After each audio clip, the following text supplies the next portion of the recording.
Kimdən Tanrı kömək istəyir? Tanrının sözüdürsə, Allahın sözüdürsə, Qur'an-ı Kərim. Nə deyir orada? Siz zəhmət olmasa bizə aydınladın. Mən dedim axı ki, biraz. Biz yalnız səndən kömək istəyirik. Kim kimdən kömək istəyir? Biz Fatihə surəsində deyirik, Allahdan kömək diləyirik. Kim? Biz insanlar.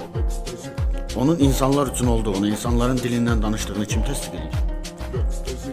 Esselamu Aleyküm əziz müsəlmanlar. Deməli bu şəriət elmi sıfır olan, yəni dindən bir xəbər olan insan durub dindən danışır. Yəni dindən bir xəbər olan, şəriət elmi olmayan şəriətdən danışansa nə olacaq? Yəni səhvlər buraxacaq. Yəni özlərinin ağıl sahibləri yanında güldürürlər. Deməli əziz müsəlmanlar, buna sübut edək də biz. Allah Teala Quranda buyurur ki, Muhammed Suresi 2. ayda Muhammed'e nazil edilene inananların ise Allah günahına geçmiştir. Muhammed'e ne nazil oldu? Okuyaq Kıyamet Suresi 19, Hicr Suresi 9. ayda. İnne nehne nezzelne zikre sümme inne aleyne beyyene. Kur'an'ı biz nazil ettik ve onu izah etmek de bize ait. Fikir verin əziz müsəlmanlar. Allah Teala Kur'an'da açıqca deyir ki, Kur'an Muhammed'e nazil olan o bir ayet dedi ki, Kur'an'ı indirdik ve o bir ayet ne deyir? Biz sen onlara peygamber gönderdik ki hakkı onlara beyan edesin. Deməli Muhammed peygamber Allah Teala Kur'an deyir. Kur'an nazil oldu. Ve o bir ayet dedi ki Kur'an'ı biz nazil ettik ve kime nazil ettiğini de Muhammed Suresi 2. ayet dedi. Ve başka ayette Allah Teala dedi ki biz sen onlara peygamber gönderdik ki hakkı onlara beyan edesin. Bu da açık aşkar delil. Allah Teala Muhammed peygambere Kur'an nazil etti ve onun vasıtasıyla insanlara beyan etti. Allah Teala mesela için bir ayet indirdi. İyyâke na'budu ve iyyâke nestaîn Muhammed Peygamber'e ve o da insanlara çatdırdı. Ki yani belə deyin. Biz yalnız sənə ibadet edirik ve yalnız səndən kömək diləyirik.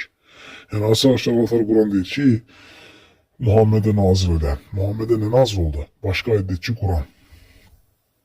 Ve onu izah etmek de bize ait. Hemsinde hadis. Hadis onun izahıdır. Ve Allah Teala deyir ki biz sen onlara peygamber gönderdik ki, yani Resul, hakkı onlara beyan edesen. Ve Allah Teala ona vəhy elədiğini bildirir. Deyir ki, o özündən danışmaz. Ona gelen vəhiydir. Başka bir ayədə. Allah Teala onu vəhy edir Muhammed Peygamber'e ve deyir ki, onlara beyan edesen. Ve o da bize beyan edir. Allah Teala'nın bildirdikleri. Ve Allah Teala bize dualar öğretir. Ve kimin sebebiyle? Peygamberimize necə ayrı deyir, ona vəhy edir. O da beyan edir Allah'ın izniyle. Necə Kur'an'da deyir Allah Teala. Bu kadar basit. Bu kadar asan. Yani sen özü ağıl sahipleri yanında güldürürsen. Yani sen düşünme ki neyse bilirsen. Sen hiçse bilmirsən. Sen şeriat ilmin yoktur. Ola bilər nəsə dünyalıqdan nəsə boş-boş danışa bilərsən. Ama senin şeriattan danışmağın gülüclüydür. Niye göre? Çünkü sen şeriat ilmin yoktur. Şeriat ilmi olmayan insan gelir şeriattan danışır. Bu gülüclüydür. Ona göre yani özü nəsə məhşur etmək istəyirsən. Ama inan ki ağıl sahiblərinin yanında alçalırsan. Yani şeriat ilmin olmayan şeriatdan danışırsan sen zırtdansan. Yani ged özüne başka bir peşe tap. Yani sen çalışırsan ki yani Allah'ın dininə mübarizə aparasan. Hamı onu bil ki Allah akbar. Bu boyda kainat insanları yaradan Allah'la sen mübarizə apara bilərsən. Allah Teala sen mühlət verib. Elə bilirsən ki sən görmür. Yani eğer sen tövbe etmiyorsun, sen bu halda ölsün.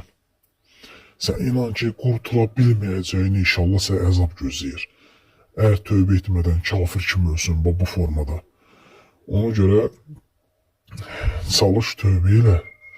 İnan ki sonra çox peşman olacaqsan.